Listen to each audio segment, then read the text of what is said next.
आज के हिंदी के क्लास में होने वाला है बहुत ही बड़ा धमाका। आज के इस क्लास में आप लोग को बताता हूँ 100 सवाल को मैं करवाने वाला हूँ। कितने 100 सवाल को। और ये हिंदी के क्लास आप लोग का लास्ट क्लास होगा। ठीक है, इसके बाद कोई भी हिंदी का क्लास आप लोग को नहीं मिलेगा।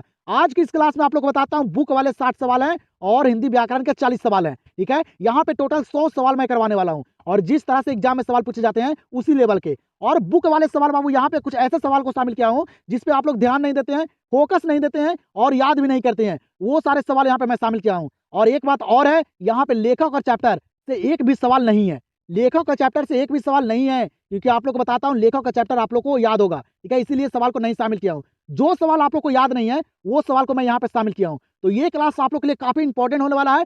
बोर्ड एग्जाम के लिए बाबू काफी ज्यादा लाभदायक है। आप लोग को फाइनल बोर्ड एग्जाम में आप लोग को यहाँ से सवाल देखने के लिए मिलेगा। और यहाँ पे व्याकरण वाले जो सवाल हैं ये सारे इंपॉर्टेंट सवाल है। यहाँ पे अगर आप लोग व्याकरण वाले सवाल को कर लेते हैं, एग्जाम में सारे आप लोग व्याकरण के सवाल को करके आइएगा, क्योंकि कुछ ऐसे सवाल को शामिल किया हूँ जो सवाल एग्जाम में पूछे जाते हैं। हर एक सवाल है, उपसर्ग है, प्रत्यय है, संज्ञा है, समास है और आप लोग का जो भी परिवाची शब्द है, उल्टा शब्द है, बाबू मुहावरा है, सारा इस क्लास में शामिल है। तो ये क्लास आप लोग के लिए, ये क्लास को आप लोग एकदम पूरे अंत तक देख कर जाइएगा। आप लोग के पास अगर वक्त होगा, टाइम होगा, तभी इस क्लास को कीजिएगा। आप लोग वक्त नहीं है बाबू तो नहीं कीजिए। ठीक है, ये लास्ट क्लास है बाबू, टेस्ट के माध्यम से आप लोग को मैं करवा रहा हूँ। तो आप लोग पेन और पेपर लेकर बैठिए और ये सारे सवाल को करके चले जाइए। ठीक है, और देखिए यहाँ पे मैं कितने सवाल को सही कर पाता हूँ। यहाँ पे मैं कितने सवाल को सही कर पाता हूँ, इसी के अनुसार बाबू आप लोग भी एग्जाम में वहां भी करके आइएगा। तो ये क्लास को आप लोग बाबू मिस मत कीजिएगा, अंत तक सारे सवाल को करके जाइएगा। ये बोर्ड एग्जाम के लिए काफी इंपॉर्टेंट क्लास होने वाला है। चलिएगा, तो देखिएगा यहाँ पे पहला नंबर सवाल आप लोग को बताता हूँ। पहले मैं आप लोग को बुक वाले 60 सवाल करवा देता हूँ, उसके बाद आप लोग को व्याकरण के 40 सवाल करवा दूंगा। ठीक है, टोटल 100 सवाल आज की इस क्लास में करवाने वाला हूँ। तो अंत तक ये सारे सवाल को करके जाइएगा। आज यहाँ पे पता चलेगा कि आप लोग का तैयारी कितना बेहतर है, एग्जाम में आप लोग कितना स्कोर करके आइएगा, यहाँ पे पता चलेगा। तो आप लोग इस क्लास को पूरे अंत तक देखिए, अगर वक्त होगा तभी देखिएगा। ठीक है, तो चलिए यहाँ पे पहला नंबर सवाल क्या करा है, लेफ्टिनेंट साहब सूबेदार को कितने आदमी खंडक में छोड़कर जाने को कहता है। एक इस क्लास में ना बाबू सारा इंपॉर्टेंट सवाल है, हाई लेवल के सवाल, लो लेवल का सवाल, हर एक सवाल यहाँ पे शामिल किया हूँ। तो अंत तक सारे सवाल को कीजिएगा और हर एक चैप्टर का सवाल यहाँ पे शामिल है। तो अंत तक देखिए इस क्लास को और सारे सवाल को खुद से करने का कोशिश कीजिए। ठीक है, बताइएगा लेफ्टिनेंट साहब सूबेदार को कितने आदमी खंडक में छोड़कर जाने को कहता है। आप लोग को पता होगा, पढ़े होंगे उसने कहानी को था। तो कितने आदमी को, तो 10 आदमी को। कितने बाबू, 10 आदमी को खंडक में छोड़ के जाने के लिए कहता है। कौन कहता है, तो वह लेफ्टिनेंट साहब। तो यहाँ पे आंसर हो जाएगा ऑप्शन नंबर बी। चलिएगा, तो यहाँ पे देखिएगा दूसरा नंबर सवाल क्या करे आप लोग को। सवाल यहाँ पे करे बालकृष्ण भट्ट ने कौन सा मासिक पत्रिका निकाला था। बालकृष्ण भट्ट ने कौन सा मासिक पत्रिका निकाला था, पढ़ोगे आप लोग। आप लोग को हर एक चैप्टर का यहाँ पे सवाल है, तो अंत तक देखिए, सारे सवाल को खुद से करते चलिए। बताइएगा बालकृष्ण भट्ट ने कौन सा मासिक पत्रिका निकाला था, एग्जाम में भी पूछे गए हैं। तो वह हिंदी प्रदीप, कौन से हिंदी प्रदीप निकाले थे। आंसर हो जाएगा ऑप्शन नंबर सी। 3 नंबर सवाल को देखिएगा, काफी इंपॉर्टेंट सवाल है और ये हिंदी का लास्ट क्लास है बाबू। इस क्लास को आप लोग करके जाइए एग्जाम में और धमाका मचा दीजिए। यहाँ पे मैं आप लोग को देखने के लिए ये क्लास दिया हूँ कि आप लोग अपने आप को देखिए कि यहाँ पे आप लोग कितने सवाल को सही कर पाते हैं। इसी के अकॉर्डिंग आप लोग एग्जाम में भी करके आइएगा, क्योंकि यहाँ पे सारा सवाल इंपॉर्टेंट है और व्याकरण और बुक के सारा मिक्स सवाल यहाँ पे है। तो अंत तक देखिए, सारे सवाल को खुद से कीजिए। खुद से करने से क्या फायदा होगा, ये आप लोग को ये भी पता चल जाएगा यहाँ पे ना कि आप लोग का तैयारी कितना बेहतर है, एग्जाम में क्या कर पाइएगा, क्योंकि एग्जाम जो है काफी नजदीक आ चुका है। तो मेहनत कीजिए, रात दिन एक कर दीजिए बाबू बचे हुए टाइम में। बताइएगा यहाँ पे क्या करा तीसरा नंबर सवाल, रोज कहानी घंटे की किस खड़कन के साथ समाप्त होती है। सारा सवाल इस क्लास में इंपॉर्टेंट है, सिर्फ आप लोग अंत तक बने रहिए और सारे सवाल को करके जाइए। बताइएगा रोज कहानी घंटे की किस खड़कन के साथ समाप्त होती है। पढ़े होंगे आप लोग कहानी को, नहीं पढ़े हैं तो जो सवाल याद नहीं है उसको रट जाइए, यही मौका है आप लोग के पास। पढ़ते काहे नहीं एक साथ, पढ़िए अच्छे तरीके से, तब तो बोर्ड एग्जाम में अच्छे मार्क्स आएंगे। ठीक है, तो बताइए जल्दी से, रोज कहानी घंटे की किस खड़कन के साथ समाप्त होती है। पता होगा आप लोग को, पढ़े होंगे तो 11, कितने 11 घंटे के, 11 बजे बाबू। ठीक है, कितने बजे, 11 बजे। आंसर हो जाएगा ऑप्शन नंबर डी। यहाँ पे देखिएगा अगले सवाल को क्या करें। यहाँ पे अगला सवाल, इनमें से प्रेम के पीर के कवि हैं। ये सवाल एग्जाम में काफी बार पूछे गए हैं और आप लोग को याद भी होगा। बताइएगा, आप लोग को महामैराथन क्लास करवाया था ना मैं, उसमें आप लोग को सारा सवाल करवाया था, हर एक चैप्टर का सवाल करवाया था। ठीक है, तो आप लोग को पता होगा अगर महामैराथन क्लास को किए होंगे तब। ठीक है, यहाँ पे मैं रिवीजन करवा रहा हूँ और आप लोग को एक बार देखना चाहता हूँ टेस्ट के माध्यम से कि आप लोग कितने सवाल को सही कर पाते हैं, क्योंकि इस तरह से सवाल एग्जाम में पूछे जाते हैं। व्याकरण के और बुक के इतने 60 सवाल बुक के और व्याकरण के 40 सवाल, तो यहाँ पे सारा सवाल शामिल है। तो वही मैं देखना चाहता हूँ, तो करते चलिए सारे सवाल को। अगर एक बार महामैराथन क्लास को नहीं किए हैं तो एक बार जरूर आप लोग कीजिएगा और सारे सवाल को याद कर लीजिएगा। सवाल करें कि इनमें से प्रेम के पीर कवि कौन है। तो प्रेम के पीर कवि किन्हें कहा जाता है, आप लोग को याद भी होगा। तो वह कहा जाता है जायसी को, मलिक मोहम्मद जायसी को प्रेम के पीर कवि कहा जाता है। आंसर हो जाएगा ऑप्शन नंबर ए। यहाँ पे ध्यान दीजिएगा अगले सवाल पे, क्या करें यहाँ पे अगला सवाल, सूरदास के गुरु का नाम क्या था? सूरदास के जो गुरु थे उनका नाम क्या था, पता होगा आप लोग को। और इसी तरह के सवाल एग्जाम में भी पूछे जाते हैं, याद रखेगा। करते चलिए सारे सवाल को, मैं लास्ट में स्कोर भी पूछूंगा। तो सूरदास के गुरु का नाम क्या था? तो वह नाम था वल्लभ भाई चार्य। क्या नाम था? वल्लभ भाई चार्य। आंसर हो जाएगा ऑप्शन नंबर सी। 6 नंबर सवाल पे ध्यान दीजिएगा, काफी इंपॉर्टेंट सवाल है। क्या करें यहाँ पे 6 नंबर सवाल, अंग्रेज ठेकेदारों ने किस चीज की खेती का विस्तार किया? अंग्रेजी ठेकेदारों ने बाबू किस चीज की खेती का विस्तार किए थे? पढ़ोगे आप लोग, ये भी बुक का ही सवाल है, तो बताइए जल्दी से। तो अंग्रेज ठेकेदारों ने किस चीज की खेती के लिए विस्तार किया था? याद रखेगा, नील की खेती। किसकी खेती? नील की खेती के लिए। आंसर हो जाएगा ऑप्शन नंबर बी। यहाँ पे देखिएगा अगले सवाल को, सारा सवाल यहाँ पे इंपॉर्टेंट है, अंत तक देखिए और बने रहिए। आप लोग के पास अगर वक्त होगा तभी इस क्लास को कीजिएगा, नहीं तो नहीं कीजिए आप लोग, ठीक है। बताइएगा यहाँ पे अगले सवाल का आंसर। सवाल यहाँ पे कह रहा है जयप्रकाश नारायण को किसका दलाल कहा गया है? जयप्रकाश नारायण को किसका दलाल कहा गया है, बताइएगा। तो जयप्रकाश नारायण को दलाल किसका कहा गया है? तो अमेरिका का, एग्जाम में भी काफी बार पूछे गए हैं, तो याद रखेगा अमेरिका का दलाल कहा गया है जयप्रकाश नारायण को। आंसर हो जाएगा ऑप्शन नंबर डी। यहाँ पे ध्यान दीजिएगा अगले प्रश्न पे, क्या करें यहाँ पे अगला प्रश्न कह रहे कि दूध डूबे अंगूठे के छापे किनके हैं? दूध डूबे अंगूठे के जो छापे हैं वह किनके हैं? हर चैप्टर का सवाल है यहाँ पे, तो बताइएगा जल्दी से। सारे सवाल को करते चलिए, आज यहाँ पे पता चल जाएगा कि एग्जाम में आप लोग क्या कर सकते हैं, क्योंकि एग्जाम काफी करीब आ गया है बाबू। एकदम फरवरी बोर्ड एग्जाम में अगर तहलका मचा देना है ना, तो इस क्लास को करके जाइए। यहाँ से क्या होगा फायदा आप लोग को यहाँ पे ना बाबू अपने आप पे गर्व हो जाएगा कि मैं यहाँ पे इतने सवाल को सही किया हूँ। तो एग्जाम क्या है, ठीक है, इसी तरह के सवाल एग्जाम में पूछे जाते हैं। तो यहाँ पे अपने आप को, हौसला को बुलंद कर लीजिए, एक बार अपने आप को देख लीजिए कि मेरा जो तैयारी है वह कितना बेहतर है। सवाल क्या करे कि दूध डूबे अंगूठे के छापे किनके हैं?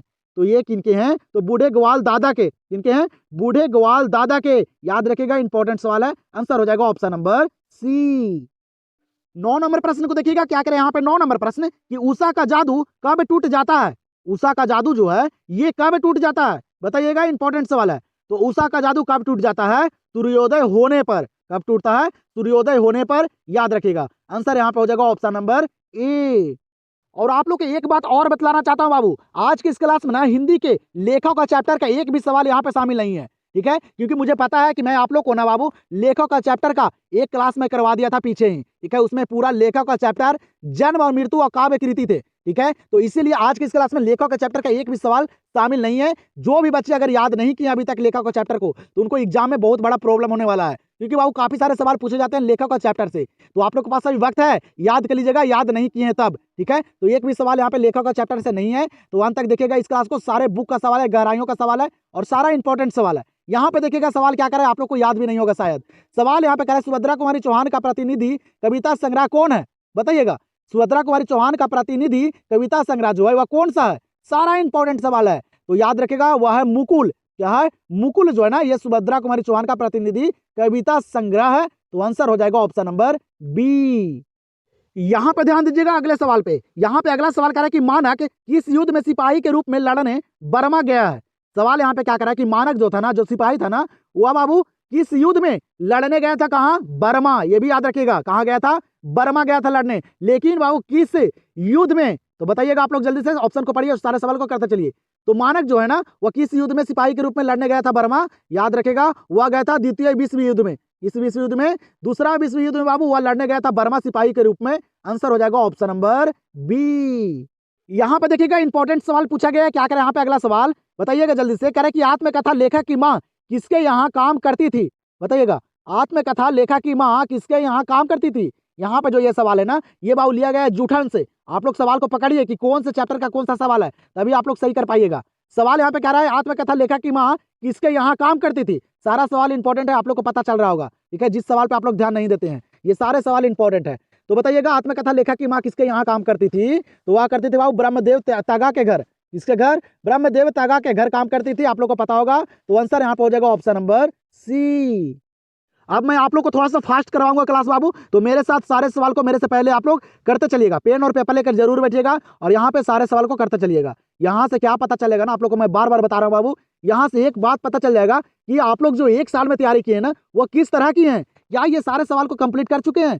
क्या यहाँ पे इतना बढ़िया से तैयारी की है कि यहाँ पे मैं 100 में सवाल कर सकता हूँ? आप लोग यहाँ पे देखिए, इसलिए मैं आप लोग को बार बार बोल रहा हूँ, समझा रहा हूँ। तो मेरे साथ आप सारे सवाल को करते चलिए। अब थोड़ा सा मैं फास्ट क्लास करवाऊंगा आप लोग को, तो 1 तक देखिए, सारे सवाल को करते चलिए। पहले ये बुक के 60 सवाल को कर लीजिए आप लोग। सवाल यहाँ पे अगला क्या करा कि मल्यक ने किस मंत्रालय में नौकरी की। मल्यक जो है वह किस मंत्रालय में नौकरी किया था, पता होगा आप लोग को, कृषि मंत्रालय में। किस मंत्रालय में? कृषि मंत्रालय में। सारे ऑप्शन को देखते चलिए और सारे सवाल को करते चलिए। तो यहाँ पे इस सवाल का आंसर हो जाएगा ऑप्शन नंबर ए। यहाँ पे देखिएगा, ये भी इंपॉर्टेंट सवाल है, बताइएगा जल्दी से। सवाल यहाँ पे क्या कह रहा है कि सूरदास किस मार्ग में दीक्षित हुए। कुछ सवाल यहाँ पे ऐसे भी शामिल है जो आप लोग को याद भी नहीं होगा, आप लोग उस पर ध्यान नहीं देते हैं। तो जो याद नहीं होगा उसको याद कर लीजिएगा, रट जाइएगा। यही मौका है आप लोग के पास, क्योंकि हर एक सवाल बोर्ड एग्जाम के लिए रिलेटेड सवाल यहाँ पे है। ठीक है, जिस तरह से सवाल एग्जाम में पूछे जाते हैं आप लोग देख सकते हैं। सिर्फ अंत तक देखिए, उसके बाद आप लोग को मजा आ जाएगा। सवाल क्या कह रहा है कि सूरदास किस मार्ग में दीक्षित हुए। तो सूरदास जो है वह किस मार्ग में दीक्षित हुए, तो याद रखेगा पुष्टि मार्ग में। किस मार्ग में? पुष्टि मार्ग में। आंसर हो जाएगा ऑप्शन नंबर सी। यहाँ पे देखिएगा, इस सवाल को, ये भी सवाल एग्जाम में काफी बार पूछे गए हैं, आप लोग को याद भी होगा। सवाल यहाँ पे क्या करे, कवियों के कवि किसे कहा जाता है। और ये सारे सवाल मैं महामैराथन क्लास में करवाया हूँ, अगर नहीं देखे जाइए एक बार अच्छे तरीके से महामैराथन क्लास को समाप्त करके आइए। सवाल यहाँ पे क्या करे कि कवियों के कवि किसे कहा जाता है। कवियों के कवि जो कहा जाता है वह किन्हें कहा जाता है, तो वह कहा जाता है शमशेर बहादुर सिंह को। एग्जाम में भी काफी बार पूछे गए हैं, शमशेर बहादुर सिंह को कवियों के कवि कहा जाता है। आंसर हो जाएगा ऑप्शन नंबर डी। 16 नंबर सवाल को देखिएगा क्या करें। यहाँ पे 16 नंबर सवाल, महेश्वर की पत्नी का नाम क्या है। महेश्वर की जो पत्नी थी उसका नाम क्या है, पता होगा आप लोग को, रोज कहानी को पढ़े होंगे तब। तो महेश्वर की पत्नी का नाम था मालती। क्या नाम था? मालती नाम था। और इन दोनों का एक संतान भी था, उसका नाम था टीटी। ये भी याद रखेगा, क्योंकि बाबू हर एक सवाल तो यहाँ पे मैं नहीं करवा सकता हूँ ना, क्योंकि इस क्लास में आप लोग को 60 ही सवाल दूंगा बुक का और 40 सवाल दूंगा हिंदी व्याकरण का। इसलिए आप लोग को जो इंपॉर्टेंट सवाल है उसी को यहाँ पे शामिल किया हूँ, तो अंत तक देखिएगा, क्योंकि ये सारे सवाल गेसिंग किया गया है। मैं देख कर आया हूँ बाबू कि किस तरह से सवाल एग्जाम में पूछे जाते हैं, तो उसी तरह के सवाल मैं यहाँ पे आप लोग को इस क्लास में शामिल किया हूँ, तो अंत तक देखिएगा। सवाल क्या करा था, महेश्वर की पत्नी का नाम क्या है, तो मालती। आंसर हो जाएगा ऑप्शन नंबर ए। 17 नंबर सवाल पे ध्यान दीजिएगा आप लोग। 17 नंबर सवाल यहाँ पे कह रहा है कि लहना सिंह का सिर अपनी गोद में लेकर कौन बैठा था। लहना सिंह का सिर अपनी गोद में लेकर कौन बैठा था, पता होगा आप लोग को कौन बैठा था, तो वह बैठा था बाबू बजीरा सिंह। कौन? बजीरा सिंह लहना सिंह का सिर जो था ना वो अपनी गोद में लेकर बैठा हुआ था। इंपॉर्टेंट सवाल है, आंसर हो जाएगा ऑप्शन नंबर सी। चलिएगा, तो यहाँ पे ध्यान दीजिएगा अगले सवाल पे। यहाँ पे अगला सवाल क्या करा है ना, युद्ध और शांति की समस्या पर लिखी गई काव्य कृति है।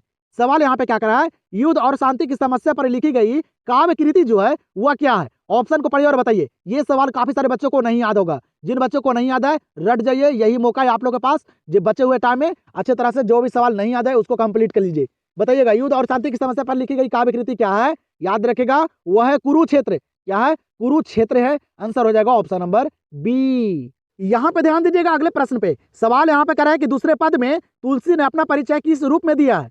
दूसरे पद में तुलसीदास जो हैं जो अपना परिचय दिए हैं वह किस रूप में दिए हैं, पढ़े होंगे आप लोग, पता भी होगा आप लोग को। तो दूसरे पद में तुलसीदास जो है वो अपना परिचय जो दिए हैं ना वह दिए बाबू किस रूप में, भिखारी के रूप में। और प्रथम पद में तो सीता के दास के रूप में। ये भी याद रखिएगा, ठीक है, क्योंकि हर एक सवाल यहाँ पे शामिल नहीं है, जो इंपॉर्टेंट है उसी को मैं शामिल किया हूँ।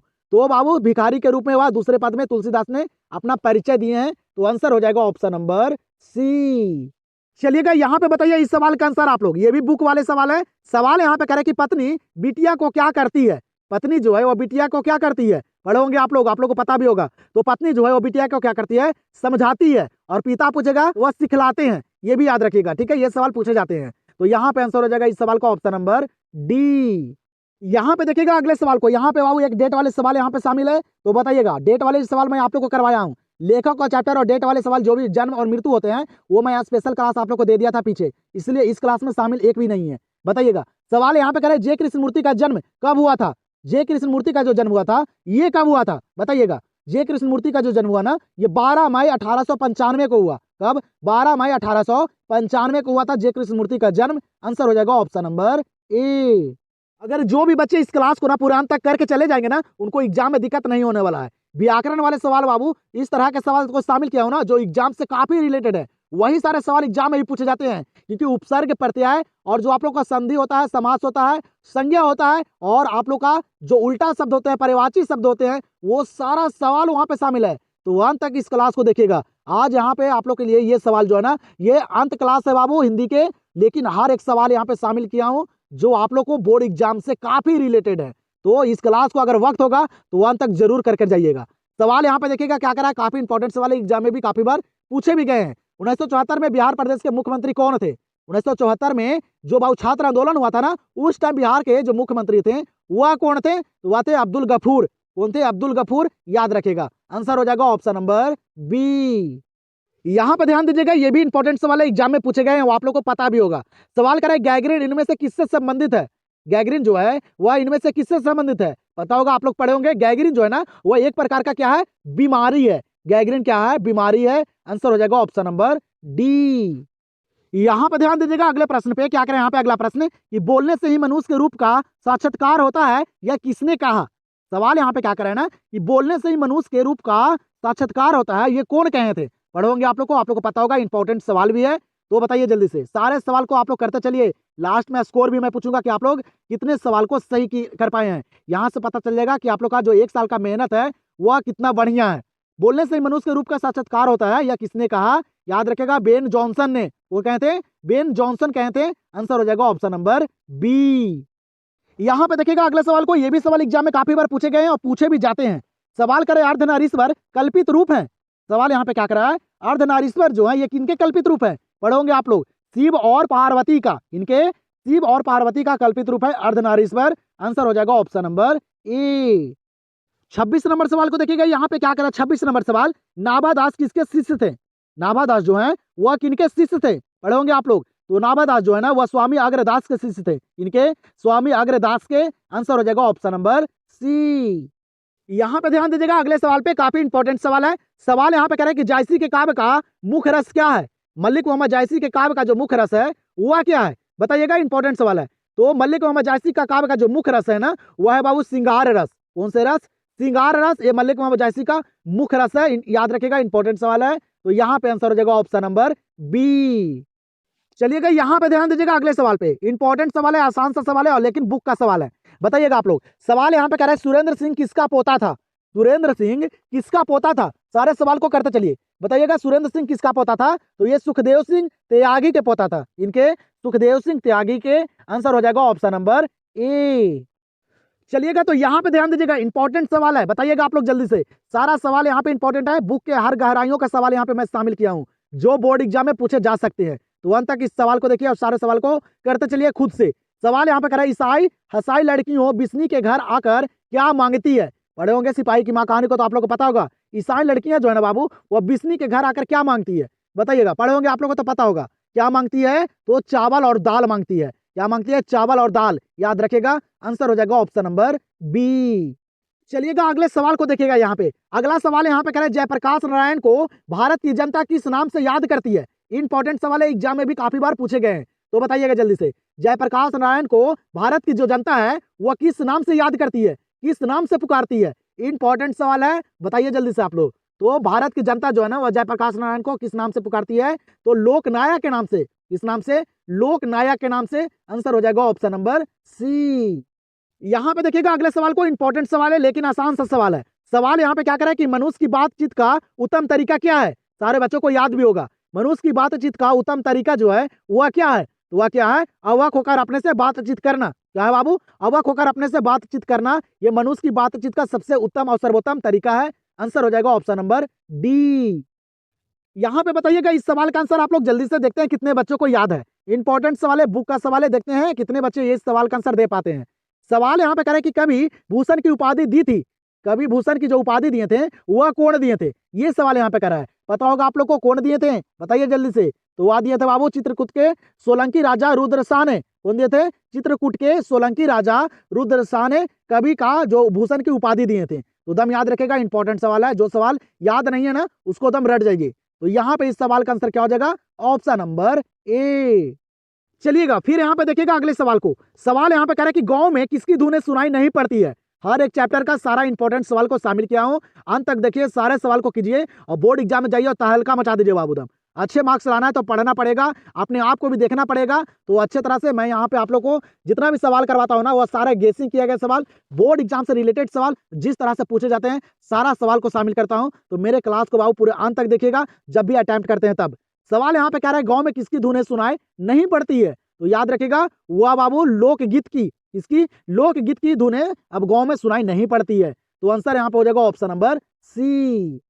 और काफी सारे बच्चे का कमेंट आ रहा था बाबू लाइव क्लास के लिए, ठीक है। तो मैं आप लोग को बताता हूँ, मेरे पास वो सारी सुविधाएं नहीं है जिससे मैं आप लोग का लाइव क्लास ले सकता हूँ, ठीक है। तो आप लोग को मैं जो क्लास देता हूँ ना, वह मैं अपने तरफ से काफ़ी अच्छे तरीके से और समझाने का कोशिश करता हूँ उस क्लास में, और सारे सवाल को मैं करवाता हूँ, ठीक है। लाइव क्लास मैं नहीं करवा पाता हूँ आप लोग को, इसी के चलते कि मेरे पास वो सारी सुविधा नहीं है जिससे मैं आप लोग को लाइव क्लास करवा सकूं, ठीक है। काफी सारे बच्चे का कमेंट आ रहा था, इसके लिए मैं आप लोग से क्षमा मांगता हूं कि मैं आप लोग को लाइव क्लास नहीं ले सकता हूं, ठीक है। तो मैं जो भी आप लोग का रिकॉर्डेड क्लास दे रहा हूं, उसको आप लोग सिर्फ अंत तक सारे सवाल को कीजिए और खुद से कीजिए, ठीक है। खुद से करने से फायदा आप ही लोग का होगा, ठीक है। तो मैं आप लोग से क्षमा मांगता हूं, ठीक है। मैं लाइव क्लास आप लोग को नहीं करवा सकता हूं बाबू। जो मैं रिकॉर्डेड क्लास दे रहा हूं उसको आप लोग करके जाइए, एग्जाम में आप लोग अच्छे मार्क्स लाइए, ठीक है। यहाँ पे बताइएगा इस सवाल का आंसर क्या करा है। भगत सिंह को फांसी दी गई, भगत सिंह को फांसी दी गई कब? तो भगत सिंह को जो फांसी दी गई थी ना, वह दिया गया था कब बाबू? 23 मार्च 1931 को।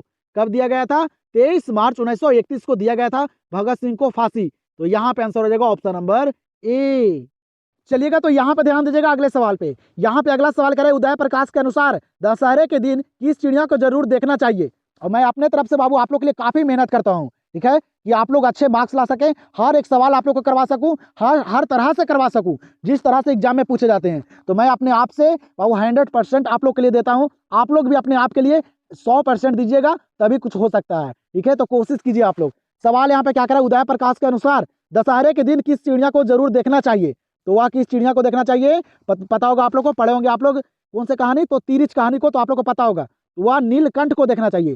किसको? नीलकंठ को देखना चाहिए दशहरे के दिन, ये बोले थे उदय प्रकाश, ठीक है। तो आंसर यहाँ पे हो जाएगा ऑप्शन नंबर सी।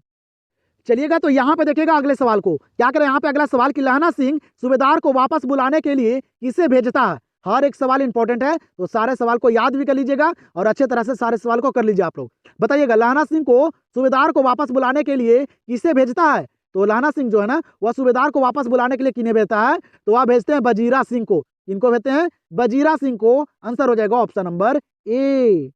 यहाँ पे देखिए काफी इंपॉर्टेंट सवाल है, आप लोग को याद भी नहीं होगा। नहीं याद है बाबू तो अच्छे तरह से देख लीजिए इस सवाल को, अगर बोर्ड एग्जाम में पूछे जा सकते हैं। सवाल यहाँ पे क्या कर रहा है कि सबके हित का वचन कौन कहता है पाठ के अनुसार? बताइए बाबू, सबके हित का वचन जो कहते हैं वह कौन कहते हैं? ऑप्शन को पढ़िए और बताइए जल्दी से। तो सबके हित का जो वचन कहते हैं ना, वह कहते हैं कौन? वह कहते हैं कबीर। कौन कहते हैं? कबीर दास कहते हैं। नहीं याद है, याद कर लीजिए, यही मौका है आप लोग के पास। हर एक सवाल पे आप लोग को फोकस बनाए रखना है, याद करना है, क्योंकि एग्जाम में कौन से सवाल पूछे जाएंगे आप लोग को भी पता नहीं है। तो यहाँ पे इस सवाल का आंसर क्या होगा? Option number B. और आप लोग को मैं जो क्लास करवाता हूँ वो आप लोग को पसंद आता है कि नहीं आता है, आप लोग कमेंट सेक्शन में जरूर बताइएगा। आप लोग को मजा आता है मेरे क्लास को करने में कि नहीं आता है? अगला क्लास जो मैं लाऊं वह किस सब्जेक्ट का लाऊं? किस सब्जेक्ट में आप लोग का दिक्कत है? आप लोग का प्रॉब्लम मैं समझ सकता हूँ बाबू, ठीक है। तो आप लोग का जो भी प्रॉब्लम है आप लोग बताइए कॉमेंट सेक्शन में, मैं उसके लिए मैं 100% आप लोग के लिए मैं देने के लिए सक्षम यहाँ पे हूँ, ठीक है। बताइएगा, सवाल को देखिए यहाँ पे क्या करा है। सुभद्रा कुमारी चौहान का जन्म कब हुआ? सुभद्रा कुमारी चौहान का जो जन्म हुआ था ना, ये कब हुआ था? एग्जाम में भी ये सवाल काफी बार पूछे गए हैं, तो एक बार याद रखेगा, याद है तो बहुत बढ़िया है बाबू। तो सुभद्रा कुमारी चौहान का जो जन्म हुआ था ना, ये 16 अगस्त 1904 को हुआ था। कब? 16 अगस्त 1904 को। आंसर हो जाएगा ऑप्शन नंबर ए। 39 नंबर सवाल को देखिएगा। 39 नंबर सवाल यहाँ पे कह रहे हैं कि स्कूल के हेड मास्टर का क्या नाम था? स्कूल के जो हेड मास्टर था उसका नाम क्या था? ये सवाल एग्जाम में भी काफी बार पूछे गए हैं, तो याद रखेगा। स्कूल के हेड मास्टर का जो नाम था ना, वह नाम था क्या? कली राम नाम था। क्या नाम था? कली राम नाम था। आंसर हो जाएगा ऑप्शन नंबर बी। यहाँ पे अगला सवाल क्या कराना है कि 1914 ईस्वी में भगत सिंह किस पार्टी की ओर आकर्षित हुए? 1914 ईस्वी में भगत सिंह जो है वह किस पार्टी की ओर आकर्षित हुए थे? बताइएगा, इंपॉर्टेंट सवाल है बाबू, याद रखेगा। ये भी बुक के सवाल हैं, तो सारे सवाल पे आप लोग फोकस बनाए रखिए।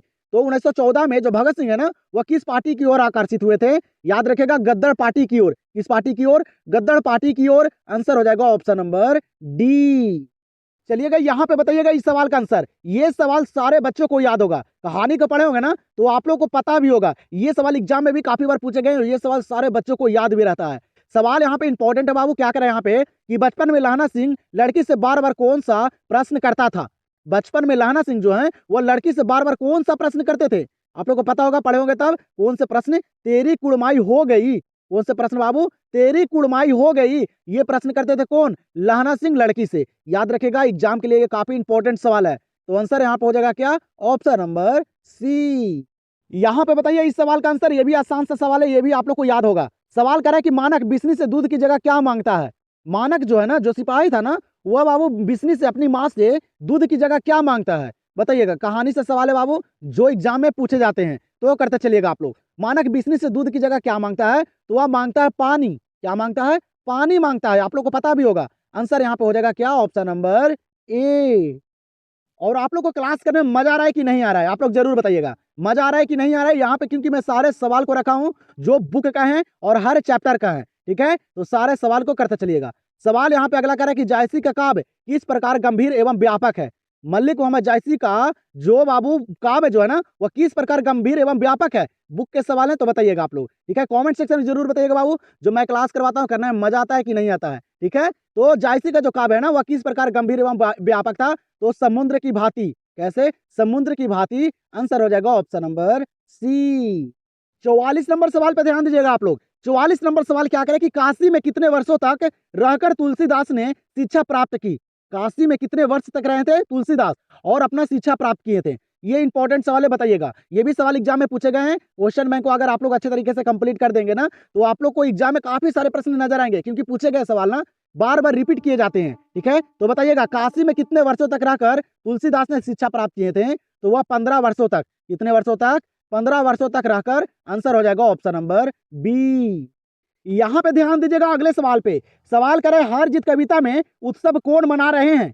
हार जीत कविता में जो उत्सव मना रहे हैं वह कौन मना रहे हैं? सारा सवाल इंपॉर्टेंट है, करते चलिए अंत तक आप लोग। आगे आप लोग को व्याकरण वाले भी सवाल मैं करवाऊंगा। पहले बुक वाले 60 सवाल को हम लोग कंप्लीट कर लेते हैं, उसके बाद हम लोग व्याकरण वाले सवाल को करेंगे। तो अंत तक देखिएगा, वो व्याकरण वाले सवाल आप लोग के लिए काफी इंपॉर्टेंट होने वाला है। ठीक है, तो बताइएगा हार जीत कविता में उत्सव कौन मना रहे हैं? बुक वाले सवाल तो काफी सारे बच्चों को याद रहता है, गलती करते हैं व्याकरण वाले सवाल में। ठीक है, तो व्याकरण वाले सवाल को एक बार आप लोग करके देखिएगा अंत तक। ठीक है, 100 सवाल मैं करवाऊंगा आज की इस क्लास में, जिसमें से आप लोग को देखना है कि 100 में आप लोग यहाँ पे कितना सवाल को सही कर पाते हैं। बस यही करना है बाबू आज की इस क्लास में। ठीक है, तो लास्ट तक बने रहिएगा।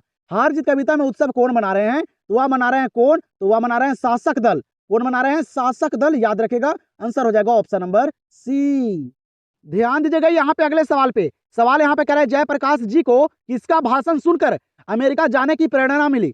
सवाल यहाँ पे क्या कर रहा है, जो जयप्रकाश नारायण जी थे उनको बाबू किनका भाषण सुनकर अमेरिका जाने की प्रेरणा मिली? बताइएगा, इंपॉर्टेंट सवाल है, बुक वाले सवाल है, तो करते चलिए आप लोग। ठीक है, जो सवाल याद नहीं है उसको यहाँ पे याद कर लीजिए बाबू, यही मौका है आप लोग के पास, क्योंकि एग्जाम जो है काफी नजदीक आ चुका है। और हिंदी एक ऐसा विषय है ना जिसमें काफी सारे बच्चे अच्छे स्कोर करते हैं। ठीक है, तो आप लोग हिंदी में दम बाबू फाड़ के रख दीजिए। तो बताइएगा जयप्रकाश जी को किसका भाषण सुनकर अमेरिका जाने की प्रेरणा मिली थी? याद रखेगा, स्वामी सत्यदेव की। इनकी स्वामी सत्यदेव की। आंसर हो जाएगा ऑप्शन नंबर बी।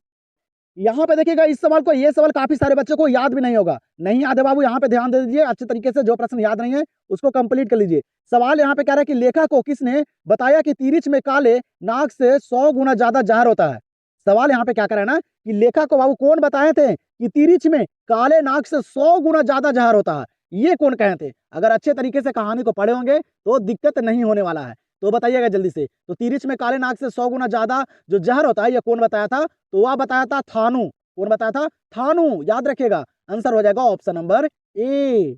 यहाँ पे बताइएगा इस सवाल का आंसर क्या करें। यहाँ पे अगला सवाल कि सूरदास की कृति है। सवाल यहाँ पे क्या कर रहा है कि सूरदास की जो कृति है वह कौन सी कृति है? यहाँ पे तो आप लोग पढ़े होंगे और एग्जाम में भी ये सवाल पूछे गए हैं। तो सूरदास की कृति यहाँ पे जो है ना, वह है साहित्य लहरी। कौन सी? साहित्य लहरी जो है ये सूरदास की कृति है। याद रखेगा, एग्जाम में भी ये सवाल पूछे गए हैं। तो आंसर हो जाएगा ऑप्शन नंबर सी। चलिएगा यहाँ पे देखिएगा अगले सवाल को, ये भी सवाल काफी सारे बच्चों को याद नहीं होगा। ठीक है, बताइएगा शिवराज भूषण में कितने अलंकारों का निरूपण हुआ है? शिवराज भूषण में कितने अलंकारों का निरूपण हुआ है? ये भी बुक वाले सवाल है, आप लोग को पता भी होगा। ठीक है, मैं बाबू हर एक सवाल को करवाता हूँ। जो भी बच्चे मेरे क्लास को अगर अच्छे तरीके से करते होंगे ना, उनको एग्जाम में दिक्कत नहीं होगा। ठीक है, कहीं से भी सवाल पूछ दे, मैं अपने तरफ से ना 100% बाबू आप लोग के लिए हर एक सवाल को करवाता हूँ जो एग्जाम से काफी रिलेटेड हो, जो पे आप लोग फोकस नहीं करते हैं। कोई भी सवाल पूछ दे, अगर मेरे क्लास को अगर आप लोग अच्छे तरीके से शुरुआत से अगर आप लोग करते आए होंगे ना, तो आप लोग को एग्जाम में दिक्कत नहीं होगा। ठीक है, तो बताइएगा यहाँ पे इस सवाल का आंसर आप लोग करें कि शिवराज भूषण में कितने अलंकारों का निरूपण हुआ है। और आप लोग का मैं लाइव क्लास नहीं लेता बाबू, क्योंकि मेरे पास वो सारी सुविधा नहीं है जिससे मैं आप लोग का लाइव क्लास ले सकूं। ठीक है, तो उसके लिए मैं आप लोग से माफी मांगता हूं। जो मेरे से बन रहा है वो मैं आप लोग के लिए कर रहा हूं। ठीक है, तो आप लोग भी बाबू अपने लिए ना जी जान लगा दीजिए, रात दिन एक कर दीजिए, जिससे आप लोग का रिजल्ट काफी शानदार है। तो बताइएगा शिवराज भूषण में कितने अलंकारों का निरूपण हुआ है? याद रखेगा 105। कितने? 105। आंसर हो जाएगा ऑप्शन नंबर डी। यहाँ पे सवाल क्या कर रहा है, कह रहा है कि मल्लय की माँ का नाम क्या था? मल्लय की माँ का नाम क्या था? इस तरह के भी सवाल एग्जाम में पूछे जाते हैं। तो मल्य की माँ का नाम था प्रभावती देवी। क्या नाम था? प्रभावती नाम था। आंसर हो जाएगा ऑप्शन नंबर ए। 51 नंबर सवाल को देखिएगा, ये भी इंपॉर्टेंट सवाल है। सवाल यहाँ पे क्या कर रहा है कि माथुर भितिहरवा पहुंचने पर कौन मिले? माथुर जी को भितिहरवा पहुंचने पर बाबू कौन मिले थे? पढ़े होंगे आप लोग। कौन मिले थे? नहीं याद है? याद रखिएगा, पुंडलिक जी। कौन मिले थे? पुंडलिक जी मिले थे माथुर जी को भितिहरवा पहुंचने पर। तो आंसर यहाँ पे हो जाएगा इस सवाल का ऑप्शन नंबर सी। यहाँ पे देखिएगा, यहाँ पे क्या करा है सवाल कि जायसी किस तरह के कवि है? मलिक मोहम्मद जायसी जो हैं वह किस तरह के कवि हैं? ये भी एग्जाम में पूछे गए हैं, वो आप लोग को याद भी होगा। ये जो कवि है ना, ये सूफी कवि है। कैसे कवि है? सूफी कवि। और वह सूरदास और तुलसीदास, ये जो कवि है ना, ये भक्ति काल के कवि हैं। ये भी याद रखेगा, एग्जाम में पूछे जाते हैं। तो यहाँ पे इस सवाल का आंसर हो जाएगा ऑप्शन नंबर बी। यहाँ पे ध्यान दीजिएगा अगले प्रश्न पे। ये भी सवाल इंपॉर्टेंट है, बुक के सवाल हैं। सवाल यहाँ पे कह रहा है, लेखक को सपने में क्या करने की आदत थी? लेखक को सपने में क्या करने की आदत थी? तिरिच कहानी को पढ़े होंगे तो आप लोग को पता होगा, बताइएगा। तो आप लोग बाबू बहुत आसान से सवाल कर लिए हैं, ठीक है। आप लोग को इस क्लास में मैं हर एक चैप्टर का सवाल शामिल किया हूं। और बाबू जो इंपॉर्टेंट सवाल है जिस पे आप लोग ध्यान भी नहीं देते हैं, कुछ सवाल आप लोग के यहाँ पे अच्छे तरीके से याद भी नहीं होंगे, ठीक है। तो नहीं याद है कोई दिक्कत नहीं बाबू, अभी मौका है, याद कर लीजिए। बताइएगा, लेखक को सपने में क्या करने की आदत थी? तो बोलने और चीखने की। किसकी? बोलने और चीखने की आदत थी। तो यहाँ पे आंसर क्या हो जाएगा? Option number D. चलिएगा देखिएगा यहाँ पे अगले सवाल को, ये भी इंपॉर्टेंट सवाल है। बातचीत चैप्टर को आप लोग पढ़े होंगे तो आप लोग को पता भी होगा। सवाल यहाँ पे क्या करा है कि रॉबिन क्रूसो ने 16 वर्ष के उपरांत किसके मुख से एक बात सुनी? इंपॉर्टेंट सवाल है, याद भी होगा आप लोग को। और आप लोग देख सकते हैं कि मैं इस क्लास में लेखक और चैप्टर को एक भी सवाल शामिल नहीं किया हूँ, क्योंकि वो मैं करवा दिया हूँ आप लोग को, ठीक है। ये सारे बुक के सवाल है और सारे अच्छे लेवल के सवाल है, तो करते चलिए आप लोग। रॉबिन क्रूसो ने 16 वर्ष के उपरांत किसके मुख से एक बात सुनी? तो वह सुने थे बाबू किसके मुख से? तो फ्राइडे के मुख से। किसके मुख से? फ्राइडे के मुख से। आंसर हो जाएगा ऑप्शन नंबर ए। यहाँ पे ध्यान दीजिएगा अगले सवाल पे। सवाल करा कि भूषण के प्रथम दंड में कौन सा रस है? भूषण के प्रथम दंड में कौन सा रस है? पता होगा आप लोग को, वह है वीर रस। कौन सा रस? वीर रस भूषण के प्रथम दंड में है। तो दम याद रखिएगा, आंसर हो जाएगा ऑप्शन नंबर सी। 56 नंबर सवाल को देखिएगा, यहाँ पे क्या करा है अगला सवाल कि कौन सी रचना ओम प्रकाश वाल्मीकि की है?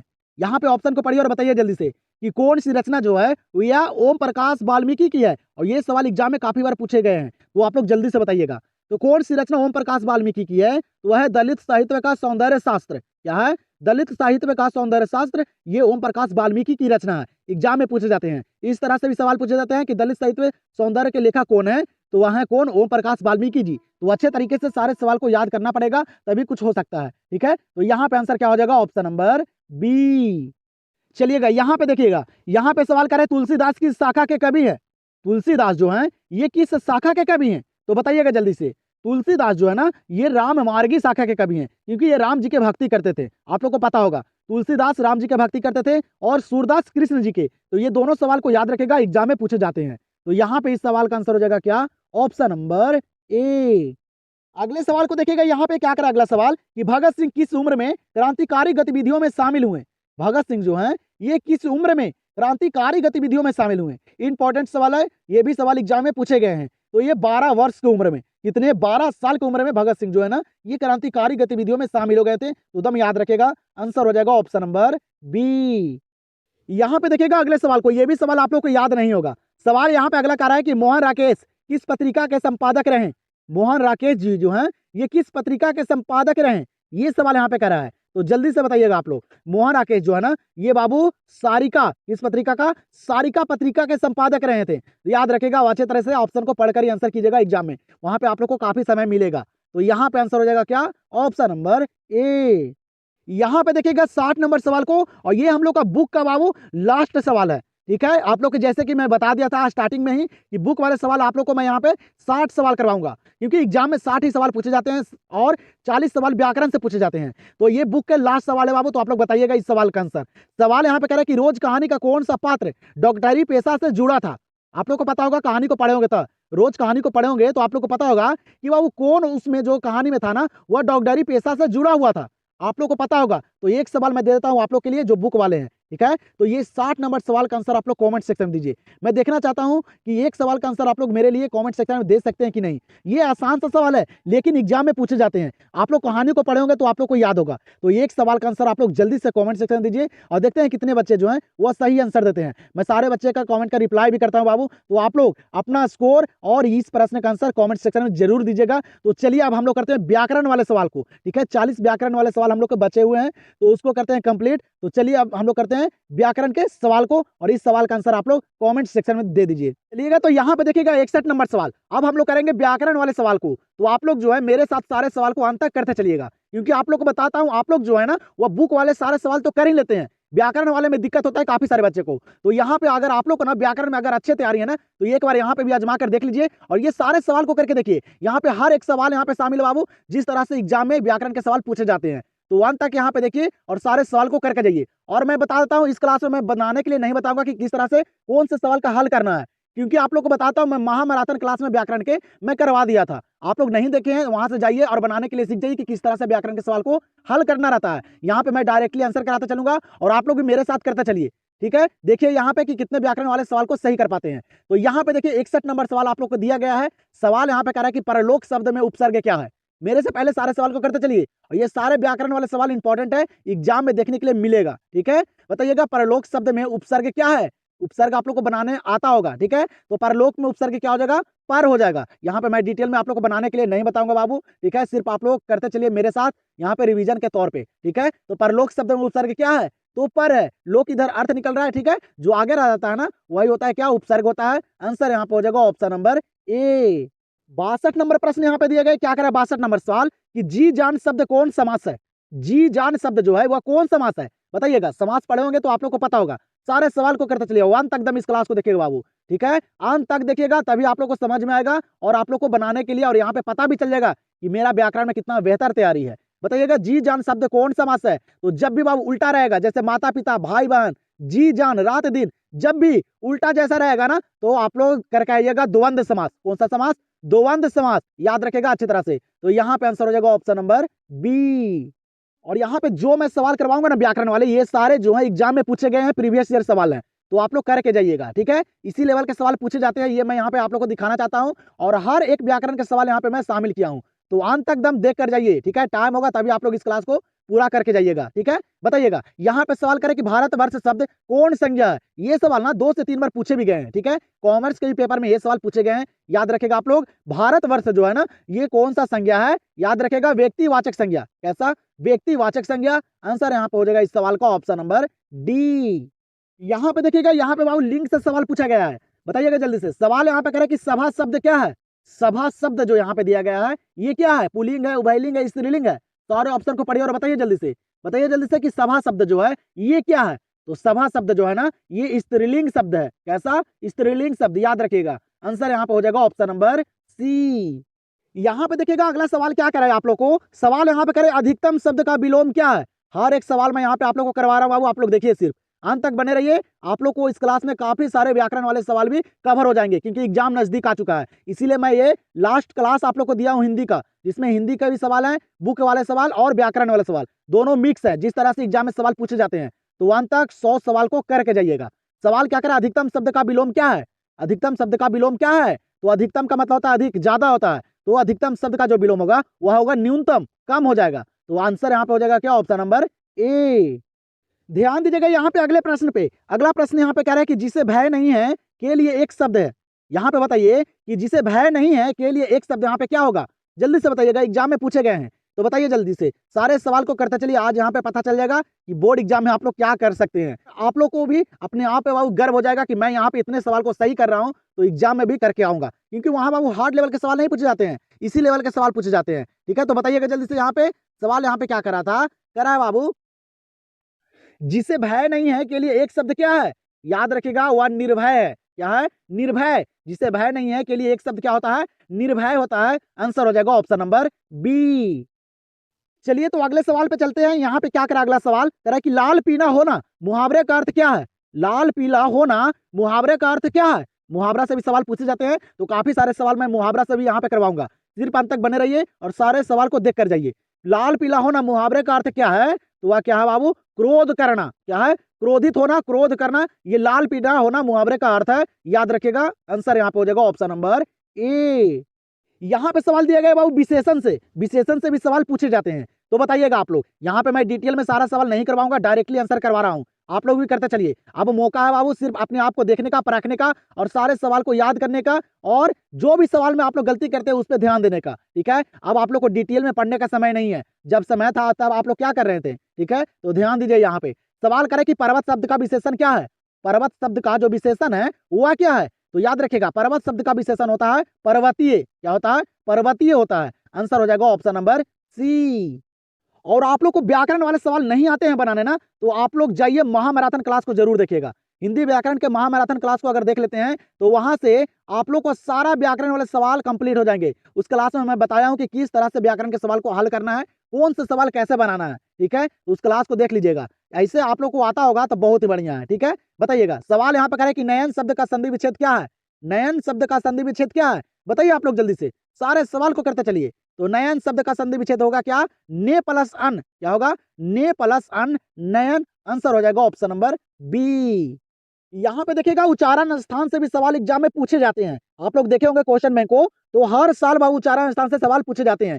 उसका भी इंपॉर्टेंट मैं क्लास करवा दिया था कि किस तरह से उच्चारण स्थान के सवाल को करके आना है। आप लोग जाइए पीछे वाला क्लास को जरूर देखिएगा। सवाल यहाँ पे क्या करे कि का उच्चारण स्थान क्या है, का जो बोला जाता है वह किस तरह से बोला जाता है, वो किससे, किसकी सहायता से बोला जाता है, ठीक है। का उच्चारण कैसे होता है, तो का जो उच्चारण स्थान जो है ना वह है कंठ। आप लोग ट्राई करके देखिए, कंठ की सहायता से का बोला जाता है। का खा गा घा ये सारे पूछेंगे तो कंठ हो जाएगा। आंसर हो जाएगा ऑप्शन नंबर ए। 71 नंबर प्रश्न को देखिएगा, क्या करें यहाँ पे 71 नंबर प्रश्न कि नाच नचाना मुहावरे का अर्थ है। नाच नचाना मुहावरे का अर्थ क्या है, बताइएगा। नाच नचाना मुहावरे का अर्थ जो होता है वह होता है तंग करना। याद रखिएगा, मुहावरे वाले सवाल को रट जाइए, ठीक है। एग्जाम में ये सारे सवाल पूछे गए हैं, जितना भी सवाल यहाँ पे करवा रहा हूँ ये सारे प्रीवियस ईयर प्रश्न है। यहाँ पे मैं दिखाना चाहता हूँ ये सारे आसान आसान से सवाल पूछे जाते हैं, ठीक है। तो ध्यान दीजिएगा, नाच नचाना मुहावरे का अर्थ क्या है, तो तंग करना है। आंसर हो जाएगा ऑप्शन नंबर बी। यहाँ पे बताइएगा इस सवाल का आंसर, ये सवाल 1 से 2 बार पूछे गए हैं एग्जाम में, तो बताइए जल्दी से। सवाल यहाँ पे कह रहा है कि कमल नयन शब्द कौन समास है, बताइए जल्दी से कि कमल नयन जो है ये शब्द जो है ये कौन सा समास है। इंपॉर्टेंट सवाल है, एग्जाम में काफी बार पूछे गए हैं। और यहाँ पे जो सवाल करवा रहा हूँ ना वो आप लोग को फाइनल बोर्ड एग्जाम जो फरवरी में है ना वहां देखने के लिए मिलेगा, तो अच्छे तरीके से अंत तक ये सारे सवाल को कर लीजिए आप लोग। तो कमल नयन शब्द जो है ये कौन सा समास है, तो ये है कर्मधारय समास। कैसा समास, कर्मधारय समास। नहीं आता है करने बाबू तो याद रखेगा आप लोग, ठीक है। आंसर यहाँ पे हो जाएगा ऑप्शन नंबर सी। यहाँ पे ध्यान दीजिएगा, सवाल यहाँ पे क्या करा है कि देवता शब्द क्या है, एग्जाम में पूछे गए हैं। देवता शब्द जो है ये क्या है, स्त्रीलिंग है, पुल्लिंग है, उभयलिंग है, बताइए जल्दी से।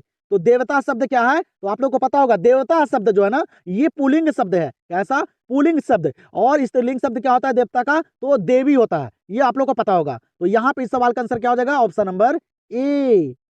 यहाँ पे ध्यान दीजिएगा अगले सवाल पे, क्या करें यहाँ पे अगला सवाल कि सभा शब्द कौन संज्ञा है। सभा शब्द जो है ये कौन संज्ञा है, तो सभा का मतलब होता है बाबू जहां एक जगह सारे लोग इकट्ठा हो, ठीक है, जहां पे सभा हो, ठीक है, उसको बोला जाता है सभा। तो सभा जहां पे झुंड होता है, भीड़ होता है, तो सभा शब्द कौन संज्ञा है, तो ये हो जाएगा समूहवाचक संज्ञा। कैसा, समूहवाचक संज्ञा। जहां पे सभा होता है वहां पे समूह रहता है, तो यहाँ पे आंसर हो जाएगा ऑप्शन नंबर बी। यहाँ पे बताइएगा इस सवाल का आंसर आप लोग। सवाल यहाँ पे करें कि हाथ का मैल होना मुहावरे का अर्थ क्या है, बताइएगा। हाथ का मैल होना मुहावरे का अर्थ जो है वह क्या है, इंपॉर्टेंट सवाल है, बताइएगा। हाथ का मैल होना मुहावरे का अर्थ जो है ना वह है तुच्छ होना। क्या है, तुच्छ होना, याद रखिएगा। आंसर हो जाएगा ऑप्शन नंबर डी। और मैं उन बच्चों को बतलाने वाला हूं जिन बच्चे का तैयारी 1% भी नहीं है, ठीक है। जो बच्चे अच्छे तरीके से तैयारी नहीं किए हैं वो बाबू सवाल को रट जाइए, ठीक है, एकदम रट जाइए। आप लोग को हु बहु सवाल एग्जाम में देखने के लिए मिलेगा, क्योंकि सारे सवाल प्रीवियस ईयर है और पूछे गए सवाल एग्जाम में रिपीट किए जाते हैं, तो दम रट जाइए आप लोग, ठीक है। और जिनका तैयारी उनका तो बहुत ही बेहतर है, सिर्फ अपने आप को देखिए, अभी वक्त है, रिविजन कीजिए, अपने आप को देखिए कि मैं यहाँ पे कितने सवाल को सही कर पाता हूँ, उसी अनुसार आप लोग एग्जाम में भी करके आइएगा। सवाल यहाँ पे देखिए अगला क्या करा है, लड़ाका शब्द में प्रत्यय क्या है। प्रत्यय से भी सवाल पूछे जाते हैं, आप लोग को पता भी होगा। लड़ाका शब्द में प्रत्यय क्या है, जो बाबू लास्ट में जिसका उच्चारण हो ना वही होता है प्रत्यय, ठीक है। आप लोग को अच्छे तरीके से मैं बताया था पिछले वाले क्लास में महामैराथन में, देख लीजिएगा आप लोग। लड़ाका शब्द में प्रत्यय क्या है, तो वह है आका। क्या है, आका, लड़ाका। लास्ट में उच्चारण को देखिएगा, लड़ाका, आका आ रहा है। आंसर हो जाएगा ऑप्शन नंबर ए। क्लास करने में कैसा लग रहा है बाबू, आप लोग कमेंट सेक्शन में जरूर बताइए, मजा आ रहा है कि नहीं आ रहा है। यहाँ पे सारे सवाल आसान है कि नहीं, लेकिन पूछे गए सारे सवाल हैं। सवाल यहाँ पे अगला देखिएगा क्या करा है, सफल शब्द का विलोम शब्द क्या है। सफल शब्द का विलोम क्या होगा, पता होगा आप लोग को। सफल का उल्टा जो होता है ना, वो होता है क्या, विफल होता है। सफल शब्द का उल्टा विलोम शब्द क्या होता है, विफल होता है। आंसर यहाँ पे होगा ऑप्शन नंबर सी। जो होता है वह क्या होता है, तो अनल के मतलब होता है बाबू क्या, आग होता है। आग का परिभाषित शब्द है अनल, याद रखिएगा। यहाँ पे आंसर हो जाएगा ऑप्शन नंबर ए। चलिएगा तो यहाँ पे बताइएगा, यहाँ पे संधि से सवाल पूछा गया है, बताइएगा जल्दी से। सवाल यहाँ पे करे कि रमेश शब्द का संधि विच्छेद क्या है। हर एक सवाल यहाँ पे मैं करवा रहा हूँ व्याकरण वाले, ठीक है, तो देख लीजिए अच्छे तरह से।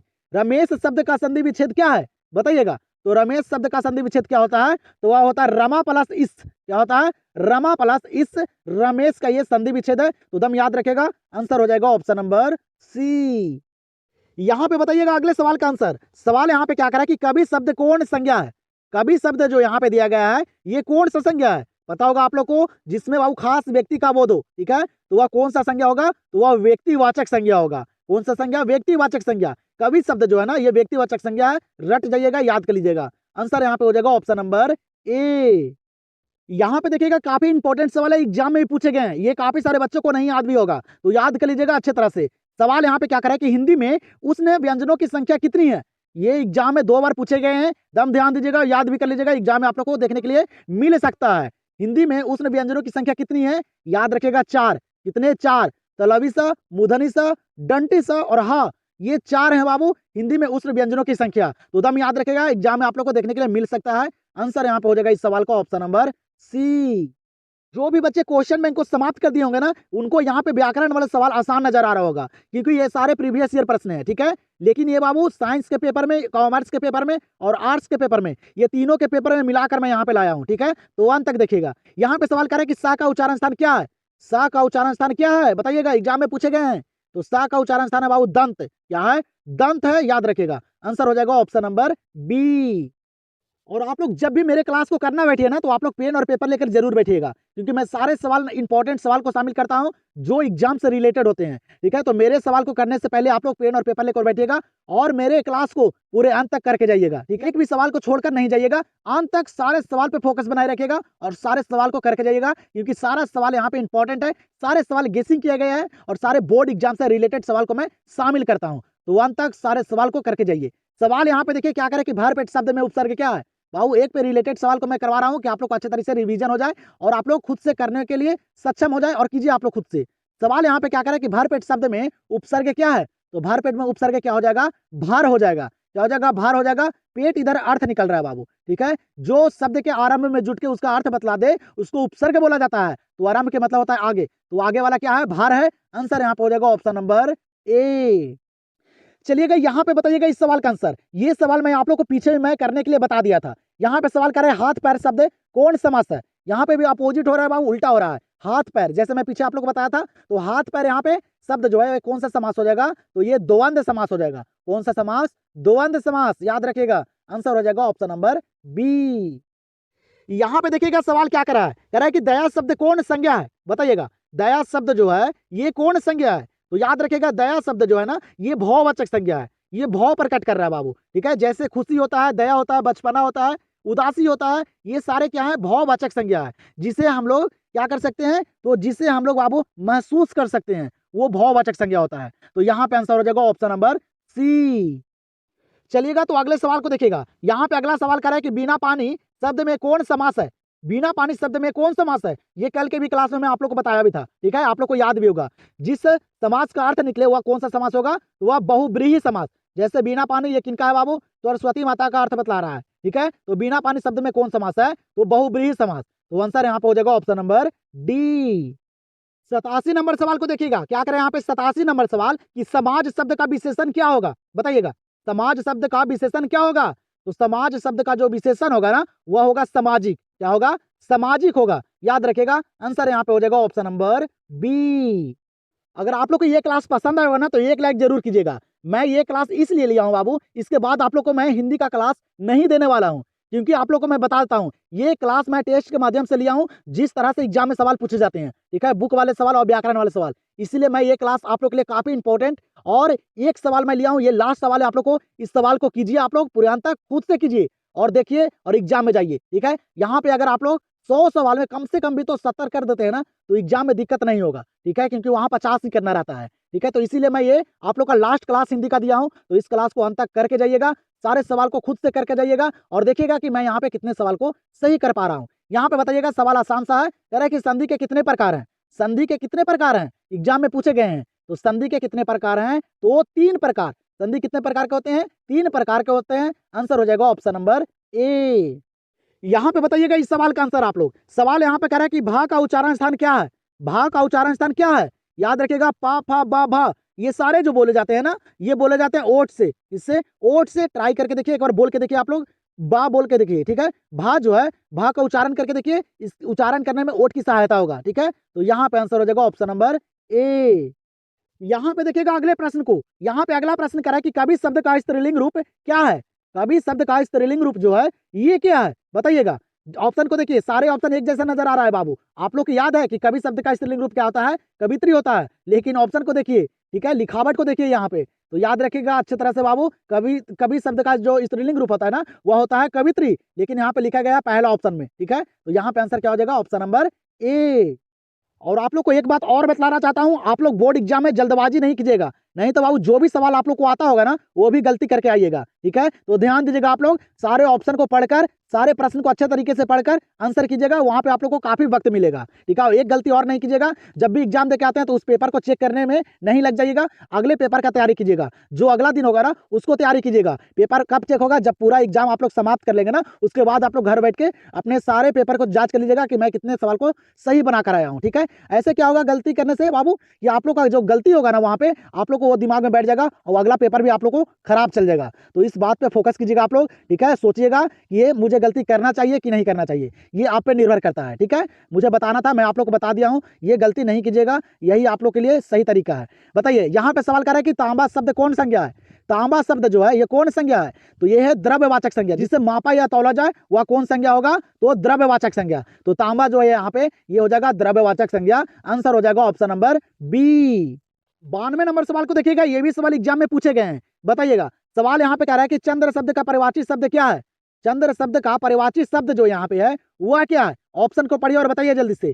सारे सवाल को करते चलिए, लास्ट में मैं स्कोर ही पूछूंगा कि कितने बच्चे जो हैं वह 100 में कितना सवाल को सही कर पाए हैं, और ईमानदारी से अपना स्कोर बताइएगा। यही मौका है बाबू, गलती स्कोर कोई नहीं बताएगा, ठीक है। जितना सही होता है उतना ही आप लोग बताइए, मौका है अभी आप लोग के पास, तैयारी कर लीजिएगा। हिंदी एक ऐसा है ना बाबू, जिसमें काफी सारे बच्चे जो हैं वो अच्छा स्कोर करके आते हैं, ठीक है। तो ध्यान दीजिएगा, चंद्र शब्द का परिवाची शब्द क्या है, तो वह हिमांशु, क्या है, हिमांशु है। आंसर हो जाएगा ऑप्शन नंबर डी। यहाँ पे देखिएगा, मुहावरा से सवाल पूछा गया है। सवाल यहाँ पे कह रहा है कि आंखों का तारा होना मुहावरे का अर्थ क्या है। बताइएगा, आंखों का तारा होना मुहावरे का अर्थ क्या है। इंपॉर्टेंट सवाल है, आप लोग को पता भी होगा। आंखों का तारा होना मुहावरे का अर्थ जो होता है वह होता है प्रिय होना। क्या होता है, प्रिय होना, ये आप लोग को याद होगा। आंसर यहाँ पे हो जाएगा ऑप्शन नंबर ए। यहाँ पे ध्यान दीजिएगा बाबू, इंपॉर्टेंट सवाल है, ये सवाल को भी याद रखेगा एग्जाम में, क्योंकि पूछे गए हैं। सवाल करें यहाँ पे कि लिंग शब्द किस भाषा का शब्द है। लिंग शब्द जो है ये किस भाषा का शब्द है, तो याद रखेगा ये संस्कृत भाषा का शब्द है। कैसा, संस्कृत भाषा का, याद रखेगा। आंसर यहाँ पे हो जाएगा ऑप्शन नंबर सी। यहाँ पे देखिएगा 95 नंबर सवाल को, सवाल यहाँ पे कह रहा है अज्ञान शब्द में उपसर्ग क्या है। सवाल क्या कर रहा है, अज्ञान शब्द में जो उपसर्ग है वह क्या है। इंपॉर्टेंट सवाल है, उपसर्ग से सवाल बाबू एग्जाम में ना 2 से 3 पूछे जाते हैं हर साल। मैं देखना चाहता हूं कितने बच्चों को उपसर्ग का सवाल करने आता है। तो ये सवाल आप लोग के लिए, एक सवाल आप लोग के लिए बाबू व्याकरण के भी, तो आप लोग 95 नंबर सवाल का आंसर आप लोग कमेंट में दीजिए। मैं सारे बच्चे का कमेंट भी चेक करता हूँ, रिप्लाई भी करता हूँ। तो आप लोग बाबू अपना इस सवाल का आंसर ना कमेंट सेक्शन दीजिए, मैं देखता हूँ कितने बच्चे जो हैं इस सवाल का आंसर सही दे पाते हैं, क्योंकि बाबू उपसर्ग से सवाल एग्जाम में पूछे जाते हैं। तो जल्दी से इस सवाल का आंसर आप लोग कमेंट में बता दीजिए। हम लोग देखते हैं अब अगले सवाल को। अगला सवाल है यहाँ पे 96 नंबर सवाल, कह रहा है कि अगम शब्द का विलोम क्या होगा। अगम शब्द का विलोम क्या होगा, बताइएगा। ऑप्शन दिया गया है तो बताइए जल्दी से, अगम शब्द का विलोम क्या होगा। तो अगम शब्द का जो उल्टा शब्द होगा ना वह होगा सुगम। क्या होगा, सुगम, याद रखिएगा। आंसर यहाँ पे हो जाएगा ऑप्शन नंबर डी। यहाँ पे देखिएगा इस सवाल को और बताइएगा जल्दी से। सवाल यहाँ पे कह रहा है कि मंडली शब्द में कौन संज्ञा है। मंडली शब्द में कौन संज्ञा है। मंडली आप लोग को पता होगा, मंडली जो बोला जाता है जहाँ पे भीड़ भाड़ होता है, ठीक है, जहाँ पे भीड़ भाड़ होता है, समूह होता है, तो मंडली शब्द जो है ये होता है बाबू समूहवाचक संज्ञा। क्या होता है, समूहवाचक संज्ञा। आंसर हो जाएगा ऑप्शन नंबर सी। यहाँ पे देखिएगा इस सवाल को, यहाँ पे सवाल करा है ना कि दिल छोटा करना मुहावरे का अर्थ क्या है। दिल छोटा करना मुहावरे का अर्थ क्या है, मुहावरा दम रट जाइएगा बाबू, पूछे गए सवाल पूछे जाते हैं और ये सारे मुहावरे वाले सवाल जो थे ये सारे इंपॉर्टेंट थे, तो सारे सवाल को याद करिएगा। बताइएगा यहाँ पे इस सवाल का आंसर आप लोग बताइए, सारे सवाल को करते चलिए। सवाल यहाँ पे कह रहा है दिल छोटा करना, मुहावरे का अर्थ क्या है? तो वह क्या होता है? हतोत्साहित होना। क्या होता है? हतोत्साहित होना। याद रखिएगा, याद नहीं है तो आंसर हो जाएगा यहाँ पे ऑप्शन नंबर सी। यहाँ पे देखिएगा अगले सवाल को, यहाँ पे अगला सवाल कर रहा है कि चा का उच्चारण स्थान क्या है। सवाल यहाँ पे क्या कर रहा है कि चा का उच्चारण स्थान क्या है? इंपॉर्टेंट सवाल है, बताइएगा। तो चा जो बोला जाता है ना, ये तालु से बोला जाता है। किससे? तालु से। तालु की सहायता से बाबू चा छा जा झा ये सारे बोले जाते हैं, तो ध्यान दीजिएगा, आंसर हो जाएगा ऑप्शन नंबर ए। तो यहाँ पे देखिए 100 नंबर सवाल को, यहाँ पे हम लोग बाबू बुक वाले 60 सवाल और व्याकरण के 40 सवाल को कर चुके हैं। ठीक है, यहाँ पे मैं टोटल आप लोग को 100 सवाल करवा दिया हूँ। मैं यहाँ पे आप देखना चाहता हूँ कि 100 सवाल में आप लोग कितने सवाल को सही कर पाए हैं, क्योंकि सारा सवाल इंपॉर्टेंट थे, सारे गेसिंग किए गए सवाल थे, बोर्ड एग्जाम में पूछे गए सवाल थे और एग्जाम में आने वाले सवाल थे। तो मैं यहाँ पे देखना चाहता हूँ कि 100 सवाल में आप लोग यहाँ पे कितना सही किए हैं। यहाँ पे अगर 100 सवाल में काफी सवाल को सही किए होंगे तो एग्जाम में भी आप लोग सारे सवाल को करके आइएगा, 50 में 50 सही कर दीजिएगा वहां पे बाबू, क्योंकि यहाँ पे जो सवाल थे ना ये सारे अच्छे लेवल के सवाल, एग्जाम में जिस तरह से सवाल पूछे जाते हैं सारे उसी लेवल के सवाल थे। तो आप लोग अपना स्कोर कमेंट सेक्शन में जरूर बताइएगा। यहाँ पे देखिएगा ये सवाल लास्ट सवाल है हम लोग का 100 नंबर। क्या करा है कि प्रशंसा शब्द का विलोम क्या है? प्रशंसा शब्द का विलोम क्या है? प्रशंसा के मतलब होता है बाबू खुशी, ठीक है, खुश, उत्साह। तो प्रशंसा शब्द का उल्टा जो होगा वह होगा निंदा। निंदा का मतलब होता है उदास। ठीक है, प्रशंसा शब्द का विलोम क्या होगा? निंदा होगा। तो यहाँ पे इस सवाल का आंसर हो जाएगा ऑप्शन नंबर ए। तो आप लोग अपना स्कोर जल्दी से बता दीजिए। और मैं इस क्लास इसलिए लिया था कि आप लोग बाबू हिंदी में कितना बेहतर तैयारी है, यहाँ पे कितने सवाल को सही कर पाते हैं। तो आप लोग अपना स्कोर कमेंट में बताइए, मैं आप लोग का रिप्लाई भी करूंगा। ठीक है, तो हम लोग मिलते हैं अब अगले क्लास में। चैनल से नहीं जुड़े हैं, चैनल को सब्सक्राइब कीजिए। वीडियो पसंद आएगा तो वीडियो को लाइक करना नहीं भूलिएगा। और अगला क्लास जो है वह किस सब्जेक्ट का है आप लोग ही कमेंट सेक्शन में बताइए। तो आप लोग को क्लास कैसा लगा कमेंट सेक्शन में बताइए। तो हम लोग मिलते हैं अब अगले क्लास में। और बाबू मेहनत से पीछे नहीं हटिएगा, जो भी वक्त बचा हुआ है रात दिन एक कर दीजिए, फिर उसके बाद जितना ऐश मौज जितना बाबू आप लोग को जो भी करना होगा करते रहिएगा। पहले आप लोग बोर्ड एग्जाम को क्लियर कर लीजिए। ठीक है।